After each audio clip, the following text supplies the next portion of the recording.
Hello guys, अभी मैं wave boat पे हूँ और आज आपके लिए एक सरप्राइज़ है। वो सरप्राइज़ मेरे साथ ही था, इसलिए मैंने मुंह छुपा लिया। ठीक है, इसलिए मैंने कैमरा साइड में कर लिया। मुंह क्या छुपाया यार, कैमरा साइड में कर लिया। अब देखो, वो पिछले 5 वीडियोज़ से नहीं आ रहा था, मतलब दिखाना था लेकिन वो आ ही नहीं रहा था, तो मैं क्या करूँ। तो आज वो आ चुका है, दिखा दूँ। 3, 2, 1।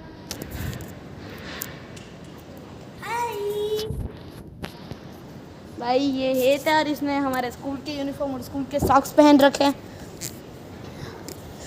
और भाई इतने दिनों से हेत से पूछता हूँ कहाँ पे था।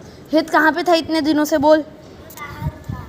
कहाँ पे बाहर था? अपने भाई के साथ था ना। अच्छा, वो भाई कहाँ पे अब? अभी वो वेरावल चला